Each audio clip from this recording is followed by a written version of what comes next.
Hello everyone, welcome to Nivika thoughts. இன்றைக்கி நம்ம ஒரு சிம்பிளான சட்னி ரெசிபி தான் பார்க்க போகிறோம். இது ரொம்ப சிம்பிள் ரெசிபி தான், ஆனால் டேஸ்ட் அட்டகாசமாக இருக்கும். அதுக்கு ஃபஸ்ட்டு ஒரு பேனில் 2 டேபிள் ஸ்பூன் எண்ணெய் ஆட் பண்ணிக்கோங்க. எண்ணெய் நல்லா சூடானதை இதில் ஒரு 6 பூண்டை உரித்து ஆட் பண்ணிக்கோங்க.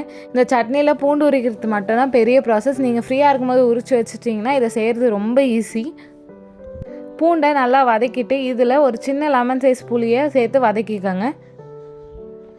இது கூடவே ஒரு 5-6 காஞ்ச மிளகாவை கிள்ளி ஆட் பண்ணிவிட்டு அதையும் நல்லா வதக்கி எடுத்துக்கோங்க. ஸ்லோ ஃப்ளேம்லேயே வச்சு நல்லா கோல்டன் ப்ரௌன் ஆறு வரைக்கும் நல்லா வதக்கி எடுத்துக்கோங்க. பூண்டை எந்த அளவுக்கு வதக்குறோமோ அப்போ தான் டேஸ்ட் வந்து ரொம்பவே நல்லாயிருக்கும். கோல்டன் ப்ரௌன் கலரில் வதங்கின பிறகு இது ஒரு தட்டில் கொட்டி நல்லா ஆற வச்சு எடுத்துக்கோங்க. இது ஆறின பிறகு நம்ம இது மிக்ஸி ஜாரில் சேர்த்து இப்போ அரைச்சி எடுத்துக்கலாம். ஜாரில் நம்ம ஆல்ரெடி வதக்கி வச்ச பூண்டு, காஞ்ச மிளகா, புளி, இது கூடவே 1 டீஸ்பூன் உப்பு, 2 துண்டு வெல்லம், கொஞ்சோண்டு தண்ணி அதிகமாக ஆட் பண்ணக்கூடாது, ரொம்ப கம்மியாக ஆட் பண்ணி நம்ம வந்து இதை அரைச்சி எடுத்துக்கலாம். இதை வந்து ரொம்ப ஃபைன் பேஸ்ட்டாக அரைக்கக்கூடாது, கொஞ்சம் கொரன்னு அரைச்சி எடுத்துக்கணும். இது மாதிரி அரைச்சி எடுத்துகிட்ட பிறகு இதை வந்து இப்போ தாளிச்சிக்கலாம். தாளிப்புக்கு 2 டேபிள் ஸ்பூன் எண்ணெய் ஆட் பண்ணிக்கோங்க. எண்ணெய் நல்லா சூடானதோ இதில் கடுகு உளுந்து போட்டுக்கலாம்.